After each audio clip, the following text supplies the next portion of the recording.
Amém? Glória a Deus. Eu quero convidar você a abrir a tua Bíblia no Evangelho de João. Noite de Santa Ceia.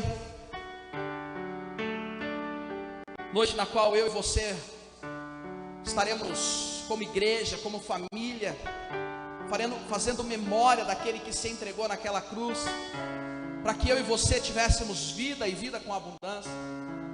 E Ele está aqui nessa noite para ser adorado, para ser lembrado, glorificado, não só hoje, mas todos os dias das nossas vidas. E eu fiquei com essa mensagem na verdade eu fiquei com esse texto durante toda a semana. E desde, acho que segunda ou terça-feira, esse texto veio à minha mente e eu fiquei pensando ele. E aí tem uma canção acerca dele. Eu fiquei ouvindo essa canção durante toda a semana. Eu fiquei cantarolando essa canção e o Espírito Santo de Deus ministrando ao meu coração. É um texto muito conhecido. É aquele texto no qual, no versículo 6, Jesus vai dizer que Ele é o caminho, Ele é a verdade, Ele é a vida. Mas eu quero ler com você João capítulo 14, verso 19.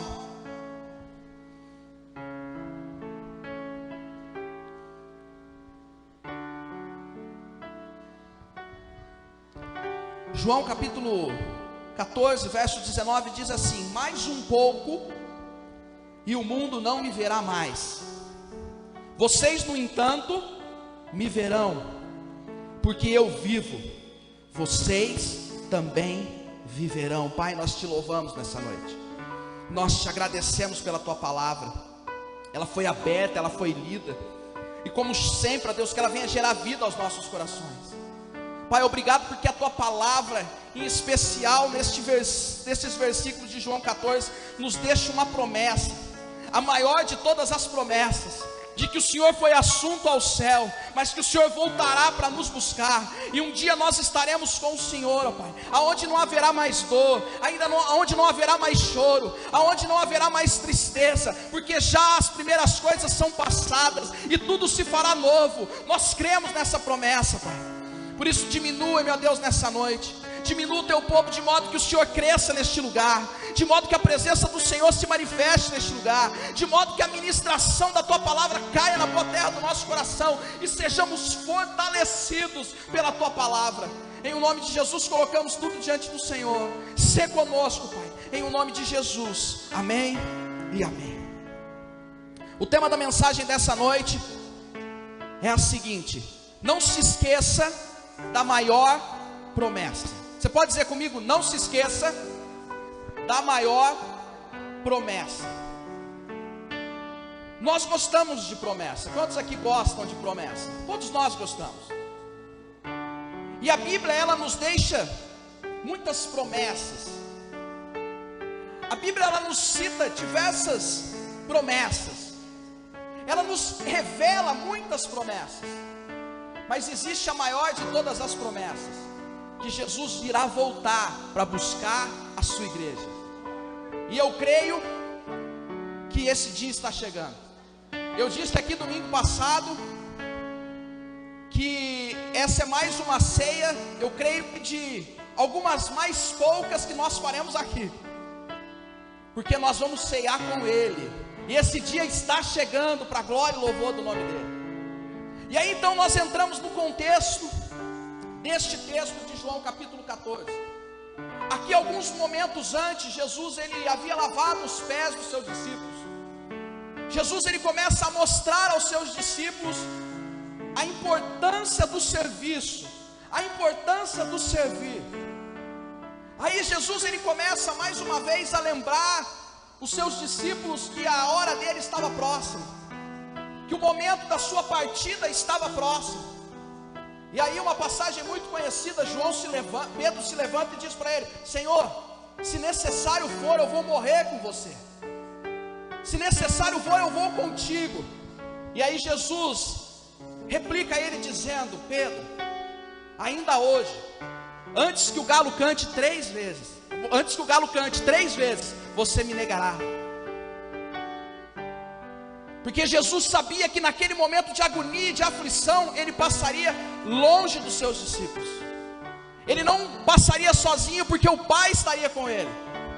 O único momento em que o Pai não está com ele é quando Jesus se faz pecado naquela cruz e ele diz: meu Deus, por que me abandonaste? Naquele momento o meu e o seu pecado cai sobre Jesus e Jesus leva o que Isaías diz, os pecados de toda a humanidade. Ele leva sobre ele o pecado, a culpa, as tribulações que hoje nós temos paz, estavam sobre ele. Mas ele sabia que esses momentos de angústia, de aflição, de suar sangue no Getsêmani, ele passaria sem os seus discípulos.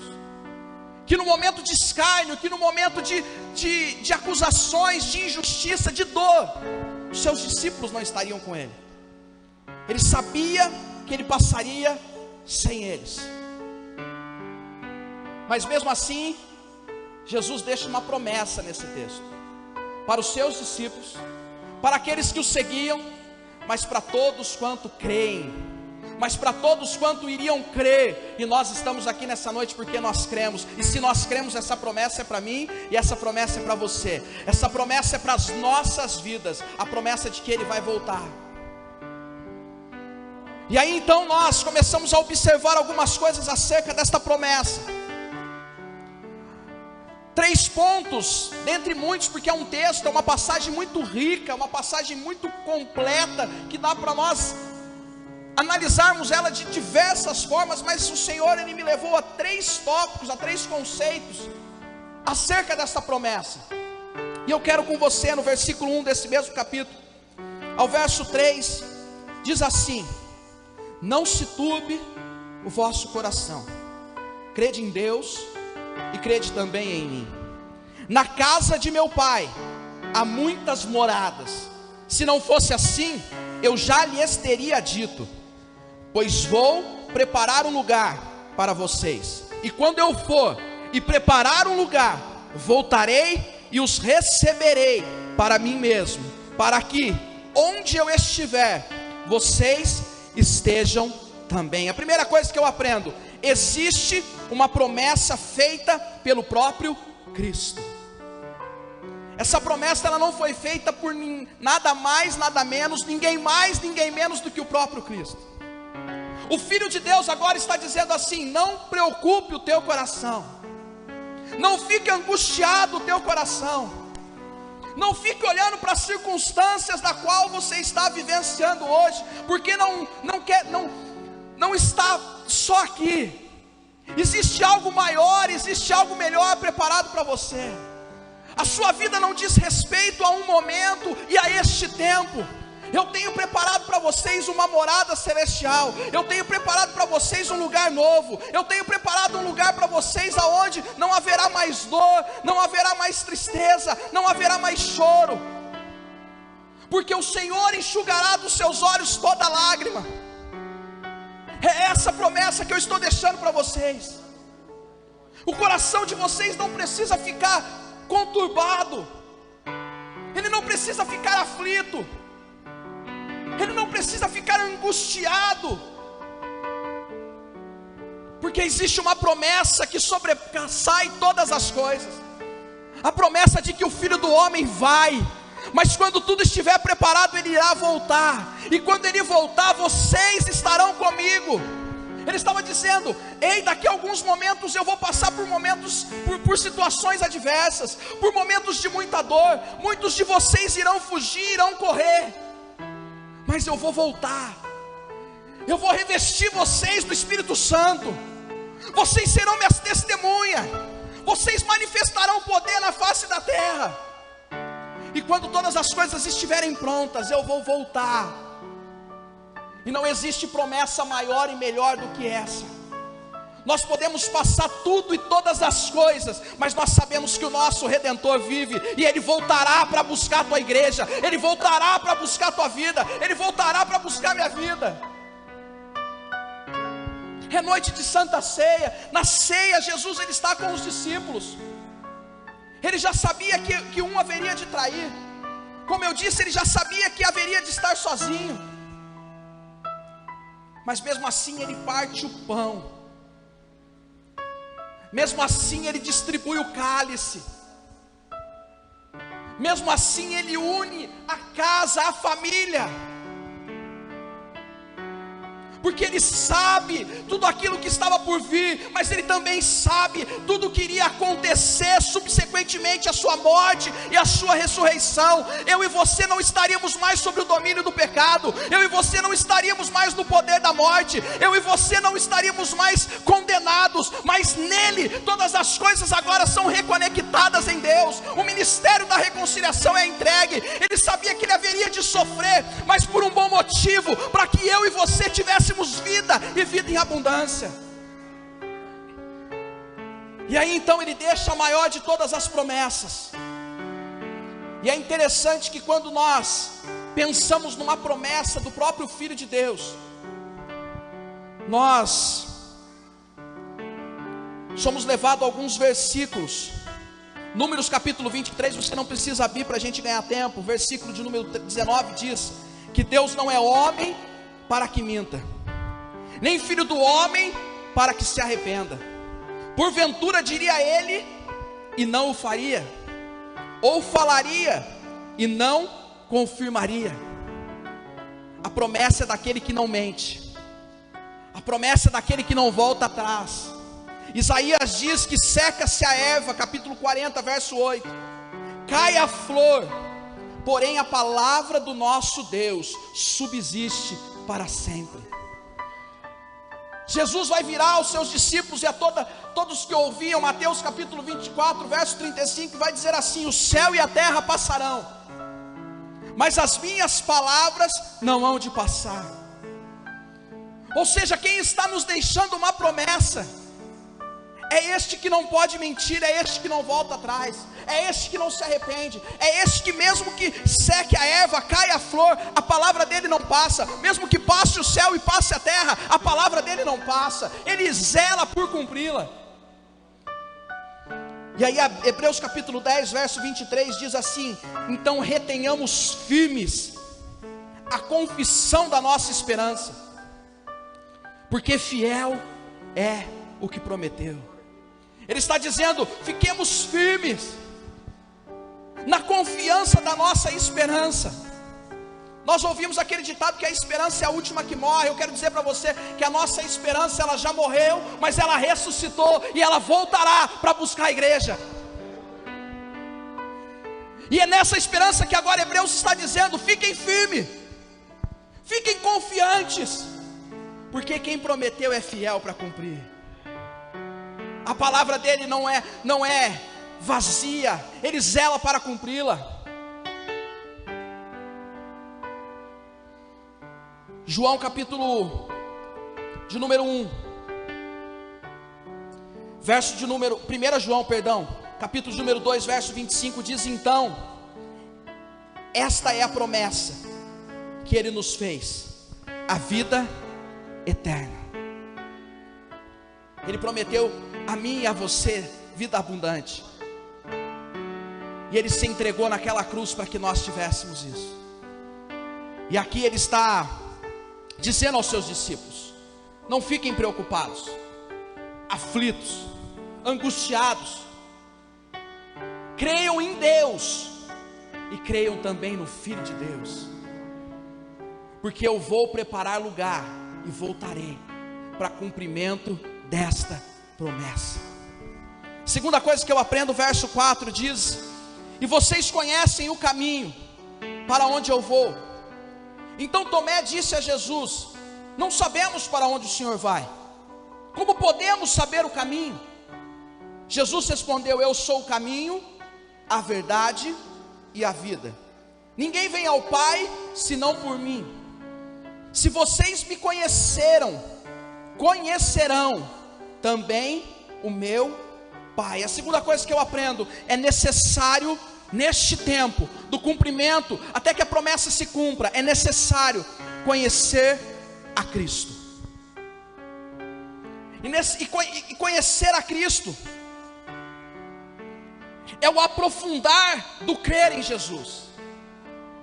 Eu creio com o meu coração, eu confesso com a minha boca, e agora eu vou conhecer aquele que me salvou.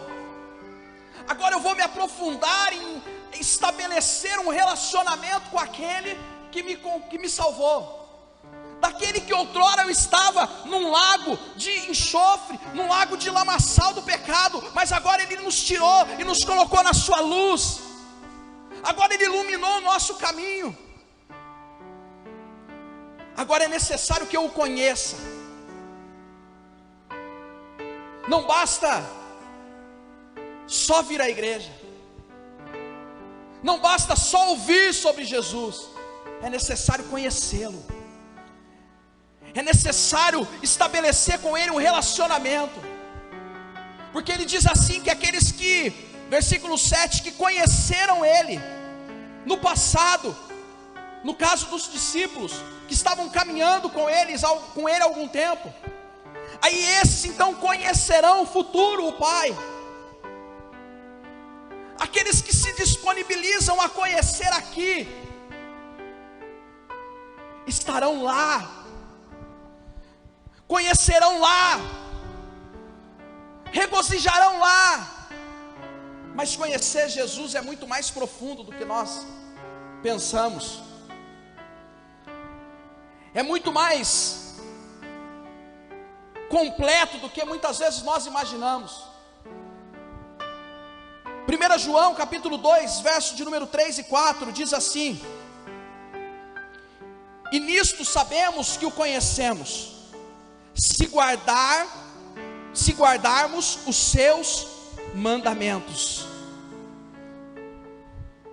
Aí aqui na passagem de João capítulo 14, no verso 21, ele vai dizer assim: aquele que tem os meus mandamentos e os guarda, este é o que me ama. E aquele que me ama será amado por meu Pai. Eu também o amarei e me manifestarei a Ele.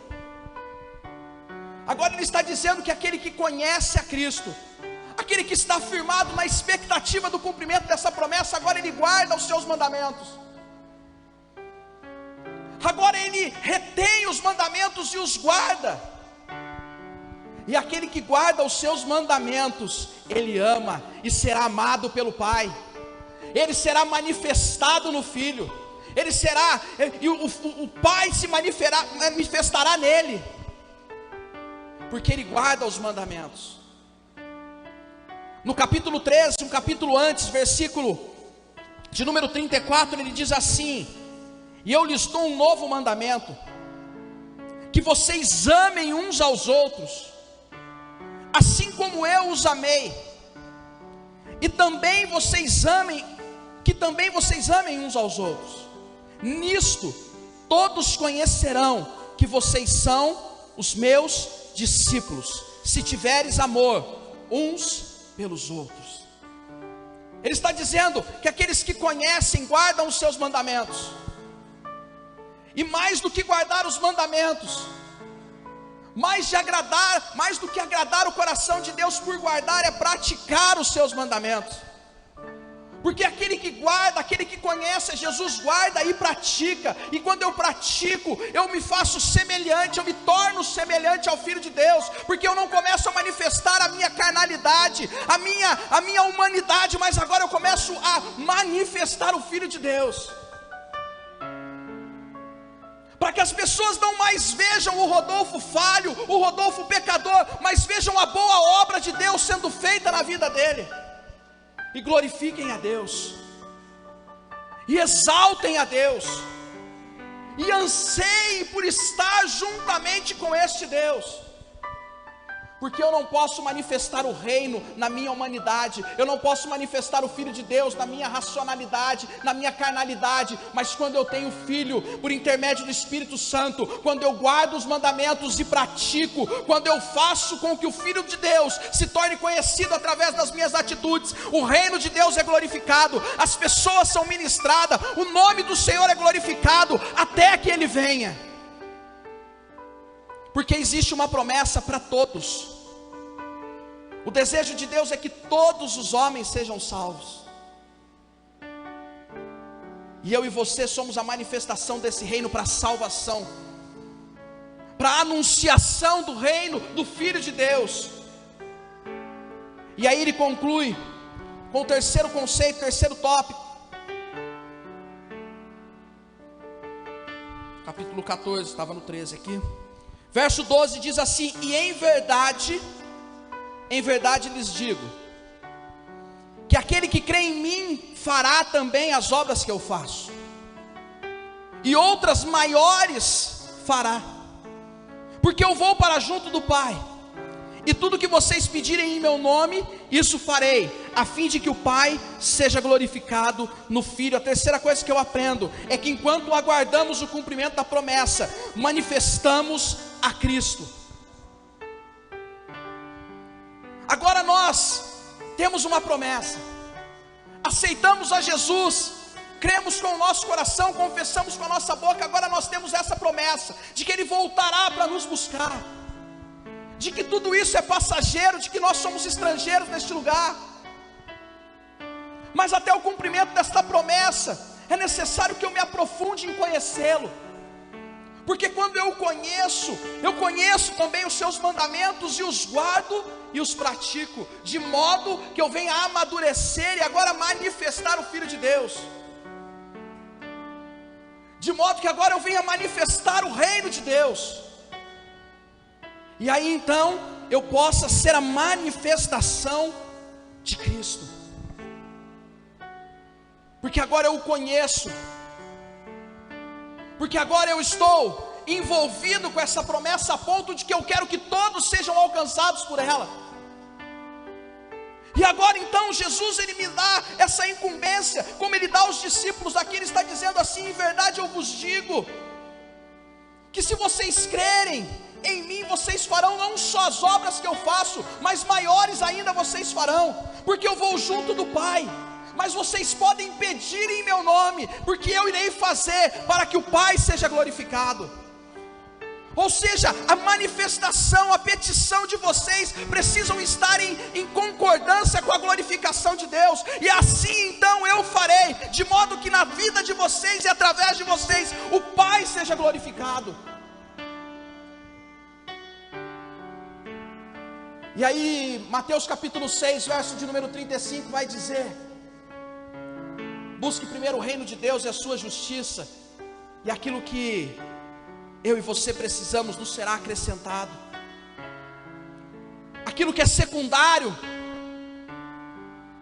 aquilo que não deixa de ser importante, mas não é mais importante do que o reino, o Senhor Ele vai acrescentando. Mas primeiro vem o reino, primeiro vem a justiça, primeiro vem a vontade de Deus, primeiro vem agora eu manifestar aquele que me deu uma promessa, que me confiou uma promessa, a fim de que eu não vá sozinho, mas eu leve o máximo de pessoas possíveis comigo.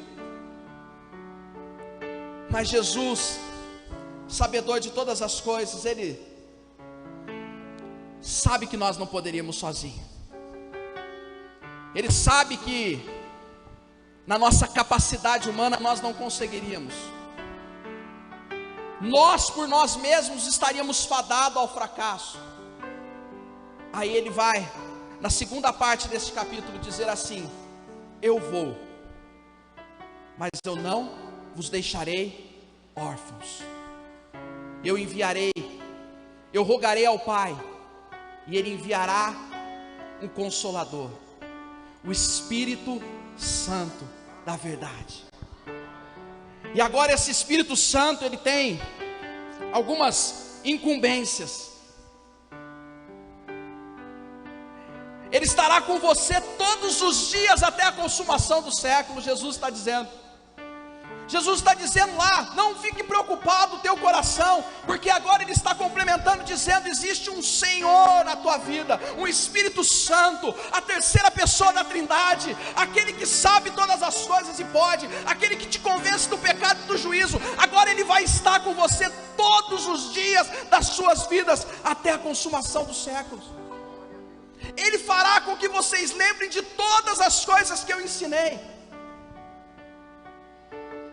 Ele vos dará uma paz que excede todo entendimento.